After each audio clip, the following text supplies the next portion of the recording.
Cement दख'रा ब्रह्म धोरोम आफादा साननैनि हाबाफारिजों सनाथि मायथाइ फोरबो फालिथाया जागायजेनबाय। धेमाजि जिल्ला सिमेन्ट सापरि सानजारि नोगोरनि सिमेन्ट दख'रा ब्रह्म धोरोम आफादनि खुंफुंनाय सनाथि मायथाइ फोरबोआ दिनैनिफ्राय साननैनि हाबाफारिजों जागायजेनबाय। बे सनाथि मायथाइ फोरबो फालिथायजों लोगोसेयैनो सिमेन्ट दख'रा ब्रह्म धोरोम लाइमोन आफादनि खुंगा 17थि बोसोरारि जथुम्मा आरो सिमेन्ट दख'रा ब्रह्म धोरोम आइजो आफादनि खुंगा 6थि बोसोरारि जथुम्माखौ जयै खुंफुंनाय जादों।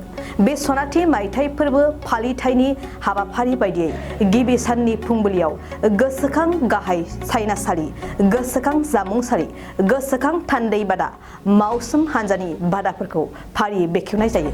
सिमेन्ट दख'रा ब्रह्म धोरोम आफादनि गाहाय नेहाथारि सिम्पुल ब्रह्मआ मिथिहोनाय बादिब्ला दिनैनिफ्राय जागायजेननाय सनाथि मायथाइ फोरबो फालिथायाव खमैबो सा 500निबो बांसिन सिबियारिफ्रा बाहागो लाफैगोन। रादाब बुथुमगिरि बाबामोननिसिम आंनि खुलुमनायखौ बावहरग्रोबाय।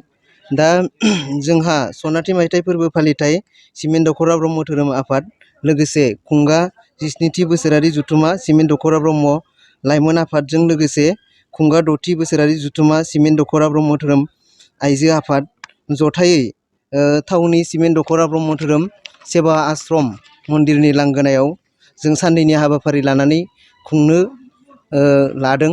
दा दिनै गिबि हाबाफारि बे हिसाबै जोङो गिबि हाबाफारि हिसाबै जोंनाव गिबियावनो रुंसारि समेश्वरी औवारी गोसोखां थांबै ब्लां बेखेवनाय, बेवहाय जों बेखेवगिरि महरै आलासि लिंना लाबोदों जोंनिनो मानगोनां मावफुं सोद्रोमा MACनि मिसिं अट'नमास काउन्सिल मलेन्द्र नार्जारी आफा।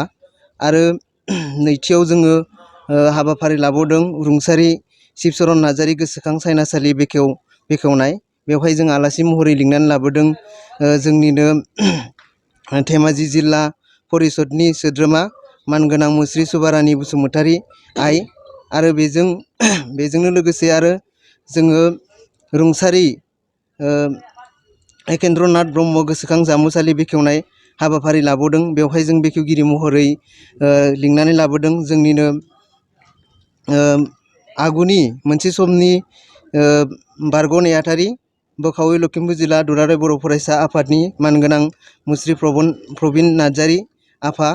आरो ब्रैथियाव जोङो रुंसारि लीलानन्द ब्रह्म गोसोखां थान्दै बादा बेखेवनाय हाबाफारि, बेवहाय जों लिंनानै लाबोदों मुस्रिमा जथिका ब्रह्म बोसोनगिरि सिमेन्ट दख'रा ब्रह्म धोरोम आइजो आफादजों लोगोसे आइआ पाब्लिक हेल्थनि बेखौ सोद्रोमा।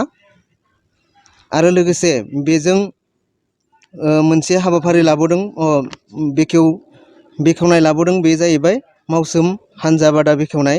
बेवहाय जोङो आलासि महरै लिंनानै लाबोदों बेखेवगिरि महरै मुस्रि सुखराम ब्रह्म आफादगिरि संखं गामि पन्सायत। दा बाबामोना बे हाबाफारिखौ बेखेवलांबाय जानानै थांबाय।